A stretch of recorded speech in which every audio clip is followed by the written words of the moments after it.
This is CNN. More people get their news from CNN than any other news source. Live from CNN London, this is Connect the World. Welcome to the second hour of the show. Today from London, I'm Becky Anderson. Global leaders warn of further escalation in the Middle East after a deadly attack in Israeli-occupied Golan Heights. Investigations around former President Trump's assassination attempt continue as more details emerge over security failures. And new polling shows Vice President Kamala Harris's growing favorability just a week after her campaign launch. We begin this hour, though, with more details on the breaking news that we first told you about last hour. The ambulance service in northwest England says 8 patients are now being treated for stab injuries. Some have been transferred to a children's hospital. This is happening in the town of Southport. Anna Stewart back with us with some new information. Anna.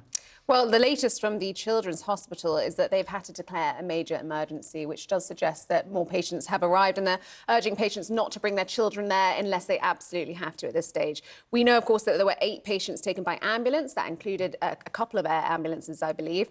And this was a major stabbing in a seaside town in the northwest of England called Southport, outside of Liverpool. It happened at 11:50 a.m. this morning. That's when reports were first made to police of a stabbing incident. We know that one man has been arrested at this stage.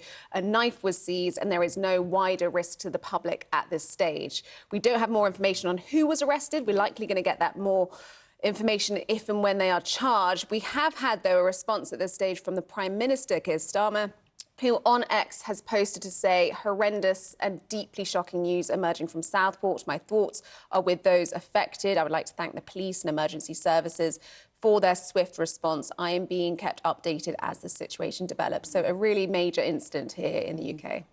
Just some 3 hours ago when it was first reported, as we said last hour, and for the benefit of our viewers who may not live in the UK, this, of course, is pretty much the first day of the school holidays for many students, youngsters here in the UK. And Keir Starmer clearly being kept abreast of this. And he will be well aware, of course, of the knife incidents in the UK, and the Labour Party will have a policy on that going forward, of course. It is something that the Home Secretary, Yvette Cooper, has spoken on actually a number of times in campaigning as a shadow opposition member in Parliament.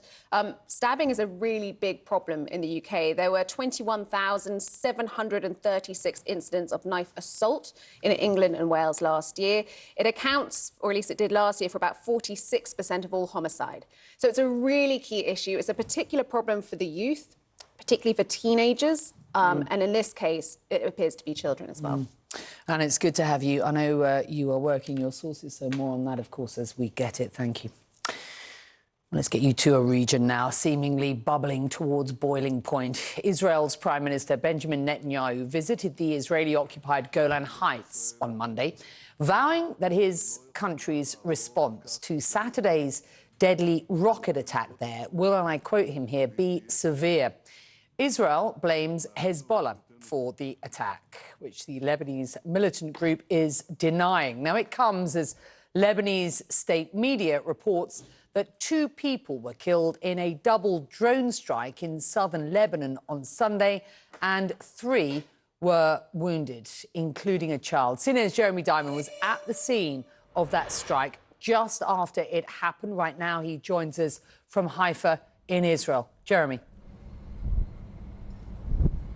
Becky, the Israeli Prime Minister vowing that there will be a severe response as he visited this shaken community of Majdal